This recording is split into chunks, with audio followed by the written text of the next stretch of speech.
हे guys, good evening. So हम अपने quarter 4 का रिजल्ट्स का वर्कशॉप का जो जो जो सीरीज चल रहा है इसको कंटिन्यू करते हैं।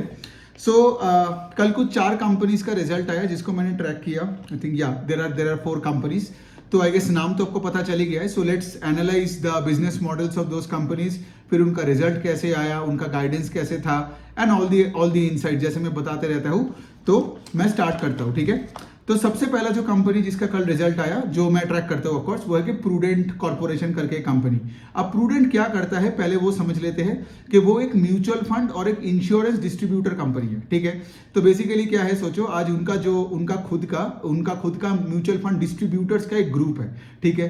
तो वो लोग क्या करते हैं, ऐसे रिटेल इन्वेस्टर्स को पकड़ते हैं और अपने एसेट मैनेजमेंट कंपनीज के पास जाके उनका पैसे को जमा करता है, ठीक है। मतलब से उनका काम ही है कि लाइक लोगों को बताना कि मतलब different kinds of mutual funds क्या है, डेट फंड्स, इक्विटी फंड, और इक्विटी में भी इतने sectoral fund, so on and so fourth, ठीक है। तो जब ये रिटेल क्लाइंट्स को पकड़ के उनको एएमसी कंपनीज के पास भेजता है, एसेट मैनेजमेंट कंपनीज के पास भेजता है, तो वैसे म्यूचुअल फंड और एएमसी कंपनीज इनको कमीशन देते हैं, राइट। सो प्रूडेंट का मेन सोर्स ऑफ इनकम है commission from the mutual fund companies and the insurance companies. ये हो गया बिजनेस मॉडल। तो आप अगर इनको देखोगे, उनका 80% ऑफ सेल्स आज भी आ रहा है म्यूचुअल फंड डिस्ट्रीब्यूशन से, ठीक है। और 15-17% उनका जो आ रहा है वो आ रहा है आपका इंश्योरेंस डिस्ट्रीब्यूशन से। बाकी उनका कुछ 2-4% अदर इनकम से आते हैं।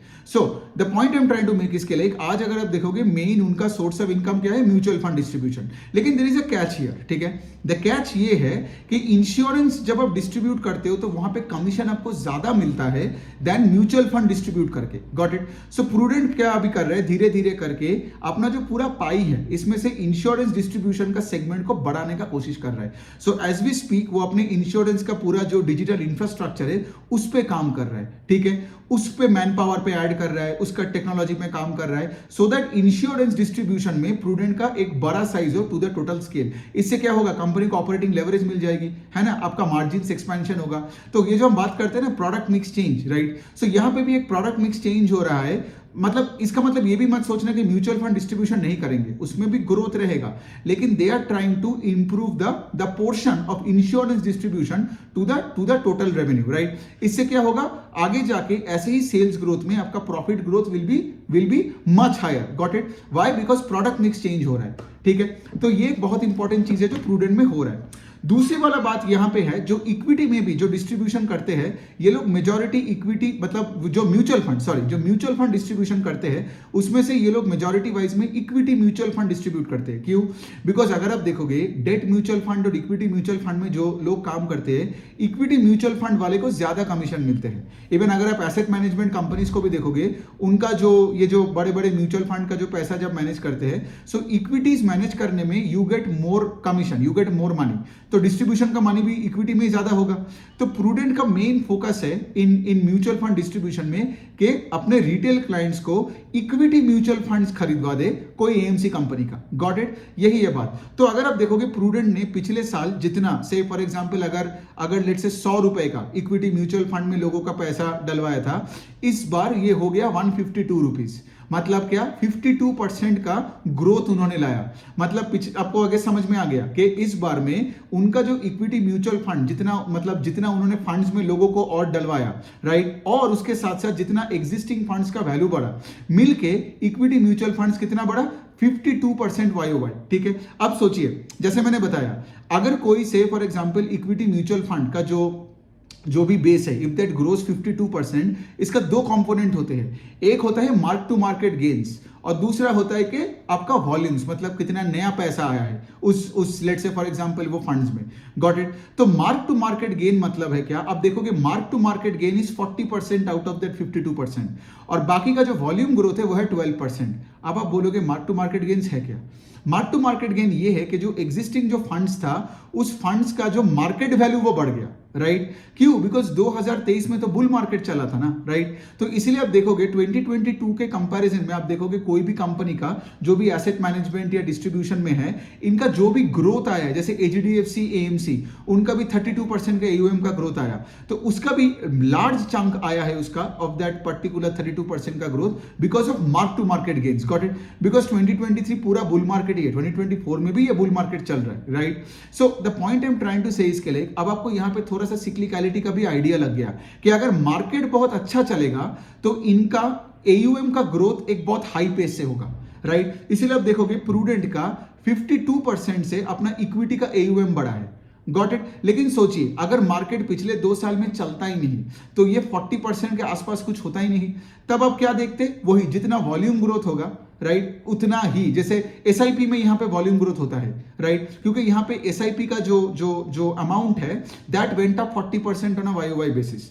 लेकिन अभी दूसरे एंगल से देखो, स्टॉक मार्केट जितना ऊपर जाता है उतना और भी लोग इंटरेस्टेड होता है, तो वॉल्यूम भी यहां पे मार्केट का ऊपर जाने के साथ भी एक कनेक्शन होता है, मतलब डायरेक्ट कनेक्शन नहीं होता है, but you get the point here, because वो फोमो आ जाता है ना कि सब पैसे बना रहे हैं मैं भी बनाऊं।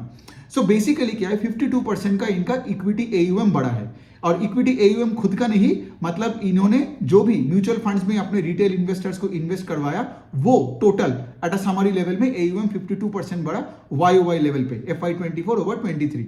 नाउ जब इतना आपका इक्विटी बेस बढ़ा तो आपका तो सेल्स भी उस रेट से बढ़नी चाहिए ना, बिकॉज जितना आप लोगों को इक्विटी म्यूचुअल फंड में डलवाओगे उतना ही तो आपका कमीशन बढ़नी चाहिए। लेकिन यहां पे प्रूडेंट का छोटा सा एक प्रॉब्लम है, प्रूडेंट का जो सेल्स का ग्रोथ है that is only 32% YoY FY24 over FY23। Now you would tell me कि सेल्स का ग्रोथ तो एयूएम के ग्रोथ के साथ ही होना चाहिए था, मतलब अगर if that is 52% this should have also been 52%, ये 32% क्यों है? द आंसर इज बिकॉज यहां पे क्या हुआ, पहले हमारा जो रेगुलेटर था वो ऐसे म्यूचुअल फंड डिस्ट्रीब्यूटर्स कंपनीज को ना एक कैसे समझाओ, इट्स लाइक इसको आपको एक इंसेंटिव देता था कि if you go beyond the top 30 towns and cities of India, और वहां से अगर आप लोगों का पैसा इकट्ठा करके एएमसीज को दे सकते हो, तो मतलब यहां पे आपका जो कमीशन स्ट्रक्चर में एक इंसेंटिव हुआ करता था। लेकिन धीरे धीरे करके अभी सिंस इंडिया में टायर 2, 3, 4, 5 सिटीज में सब आने लग गए स्टॉक मार्केट में, आप तो देख ही रहे हो, राइट? सीडीएसएल का जो रिजल्ट आया पिछले 1 साल में, कुछ मतलब सीडीएसएल में 8.5 करोड़ से कुछ 12 करोड़ के आसपास हो गया है अपना डीमैट अकाउंट ओपन करने वाला, मतलब 40% का ग्रोथ सिर्फ डीमैट अकाउंट में आ रहा है। 3-4 करोड़ डीमैट अकाउंट ऐड हुआ 1 साल में, तो इसका मतलब कि जो इंक्रीमेंटल जो बेस है वो टायर 2, 3, 4 से आ रहा है। तो रेगुलेटर को अभी क्या लग रहा है कि अभी इंसेंटिव देने की जरूरत ही नहीं है ना, क्योंकि सब अभी आ रहा है, गांव से आ रहा है, सबको अभी स्टॉक मार्केट के बारे में आइडिया हो रहा है, तो इनको फिर वो इंसेंटिव हटाना चाहिए। सिंस ये इंसेंटिव हटाया इसीलिए इनका सेल्स का ग्रोथ एयूएम के ग्रोथ के जैसा नहीं हुआ, बिकॉज प्रूडेंट भी टायर 2, 3, 4, 5 सिटीज में बहुत बुलिश है। Got it? सो इसी वजह से सेल्स का ग्रोथ इज एट 32%, जबकि इक्विटी एयूएम का ग्रोथ इज एट 52%। तो ये जानना बहुत इंपॉर्टेंट था। अब दूसरे साइड में अगर आप देखोगे कि इनका जो प्रॉफिट आफ्टर टैक्स का ग्रोथ है दैट इज ओनली 19%, सेल्स का ग्रोथ से भी कम, मतलब कोई ऑपरेटिंग लेवरेज नहीं मिला। नाउ यू वुड से अगर पैट का ग्रोथ सेल्स का ग्रोथ से कम है, मतलब आपके एक्सपेंसेस वाइडन हो गया, करेक्ट? ये क्यों हुआ? इसका रीजन मैं एकदम वीडियो के पहले ही बताया था कि वो लोग अपने इंश्योरेंस का पूरा सेटअप कर रहा है, digital infrastructure, manpower hire करना। क्यों? बिकॉज उनको पता है आगे जाके इंश्योरेंस में कमीशन आपको ज्यादा मिलता है, so that has to be a bigger chunk of the total revenue pie. जो आज इंश्योरेंस का 15% ऑफ टोटल सेल्स, आगे जाके से वो 20, 25, 30% तक लेके जाएगा। Although they haven't talked about a particular concrete number, ये मेरा सिर्फ एक एस्टिमेट ही है, अब तो कॉन कॉल में सुनना पड़ेगा। So here is the thing, so company का नेगेटिव नहीं बोलूंगा, लेकिन क्या होगा ना, this acts as some sort of a laggard to that stock, ठीक है, कि आपका एयूएम के ग्रोथ के नीचे आया आपका सेल्स का ग्रोथ, और ऑपरेटिंग लेवरेज भी नहीं मिला, so your PAT and EPS का growth is even lower than your sales का ग्रोथ, ठीक है? तो यही है। और एक चीज है, जैसे मैंने क्या बोला, प्रूडेंट का खुद का बहुत सारे डिस्ट्रीब्यूटर्स है, राइट, जो ऐसे क्लाइंट्स को एएमसीज के साथ मिला देते हैं, उनको सपोर्ट करते हैं, राइट? तो there are 2 kinds of ways where you can invest in mutual fund, सबको पता है, राइट? एक है डायरेक्ट प्लान और एक होता है रेगुलर प्लान। डायरेक्ट प्लान मतलब बीच में कोई एजेंट या डिस्ट्रीब्यूटर नहीं चाहिए होता है। तो डायरेक्ट प्लान क्या होता है, मतलब आपका कॉस्ट बचाता है, गॉट इट? लेकिन अगर आपने रेगुलर प्लान में गया तो बीच में एक एजेंट आपको हेल्प कर देगा, राइट? तो सिंस अब यहां पे क्या हो रहा है, प्रूडेंट ने पिछले कॉन कॉल में यह भी बताया कि एंजल वन सिंस अपने सुपर ऐप बना के उसमें से म्यूचुअल फंड एसआईपी डिस्ट्रीब्यूशन का काम चालू कर दिया, उसमें इतने ग्रोथ आ रहा है एंजल वन में in this SIP registration business is why because वो डायरेक्ट प्लान्स में कर रहा है. क्लाइंट्स ऐसे यू ऐप खोल रहा है और म्यूचुअल फंड में पैसा डाल रहा है, राइट, एकदम लो कॉस्ट, मतलब हार्डली कोई खर्चा लगता ही है. Got it. जबकि यहां पे सिंस प्रूडेंट का यहां पे डिस्ट्रीब्यूटर्स है एंड ऑल दैट, इसीलिए प्रूडेंट का उस पेस से ग्रो नहीं करेगा बिकॉज यहां पे क्लाइंट का खर्चा भी ज्यादा है और प्रूडेंट को भी यहां पे डिस्ट्रीब्यूटर को ज्यादा पैसा देना पड़ेगा. Got it. So the point that I am trying to say इसके लाइक, जब आपका कोई डायरेक्ट और रेगुलर प्लान होता है तो the direct plan especially in a bull market will always grow, like people entering the direct plans will grow at a faster pace than say for example the regular plans, क्योंकि वहां पे distributor भी अपना वो तो अपना commission खाएगा ना, बिकॉज प्रूडेंट को जो कमीशन मिलता है उसका भी एक चंक तो उसको डिस्ट्रीब्यूटर को देता है, राइट, बाकी वो खुद का होता है. सो बेसिकली क्या है, लेकिन प्रूडेंट ने एक चीज बताया था, लास्ट कॉल का बात कर रहा हूं, Q3 में उन्होंने ये बताया था कि जब बेयर मार्केट आता है ना तब लोग ज्यादा रेगुलर प्लान्स करते हैं, बिकॉज जब स्टॉक चलता नहीं है and all that then you go for suggestion ना, then you go for advice कि भाई क्यों नहीं चल रहा है, क्या प्रॉब्लम हो रहा है. लेकिन जब एक पूरा बुल मार्केट चलता है देन ऑफ कोर्स मतलब सब तो एकदम सुपरमैन बन जाता है. सो उस एंगल से प्रूडेंट ने बात किया, but they actually even mention the name angel one in the last call and said कि एंजल वन का ग्रोथ इसीलिए इतने आ रहा है. और अगर आप गांव के साइड में जाओगे ना, टायर 3, 4, 5 एंड द विलेज के साइड में, वहां एंजल वन एकदम मतलब छप्पर फाड़ के एकदम वॉल्यूम ग्रोथ करवा रहे हैं और सबको डायरेक्ट प्लान में अपने सुपर ऐप में डलवा रहे हैं, ठीक है. लेकिन प्रूडेंट का कहानी वही है कि वो यही बता रहे हैं कि जब बेयर मार्केट आएगा तो लोग शायद डायरेक्ट प्लान से रेगुलर प्लान में आए. इसका मतलब मैं ये नहीं बोल रहा हूं कि पूरा मार्केट कैप्चर हो गया है और एंजल वन से ही प्रूडेंट में आएगा. मार्केट अभी बहुत बड़ा है. आप देख रहे हो ना, इंडिया में अभी डीमैट अकाउंट कितने हैं, 11-12 करोड़ के आसपास है.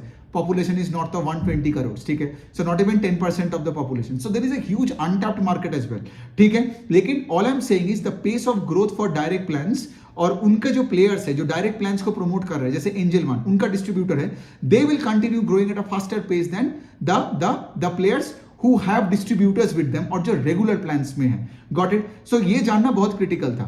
चलिए 11 मिनट तो सिर्फ प्रूडेंट का, but I think it was critical for you to understand the model ना, सिर्फ रिजल्ट बोल के क्या फायदा.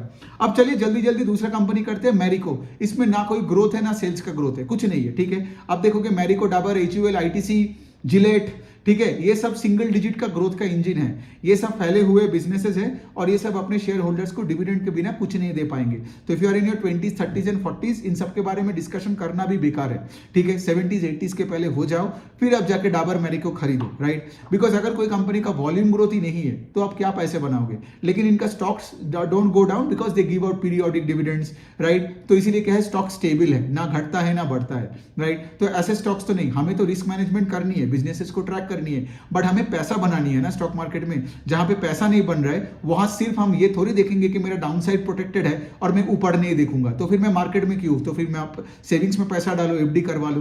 तो ये सब मैरिको एंड ऑल दैट मैं ग्रैंडफादर स्टॉक्स बोलता हूं, जो कुछ करता नहीं है ज्यादा कुछ. सो तीसरा जो कंपनी है, एक काम करता हूं, मैं एक दूसरा वीडियो बनाता हूं जिसमें मैं मुथूट माइक्रो फाइनेंस और फ्यूचर माइक्रो फाइनेंस का कर देता हूं. Thank you.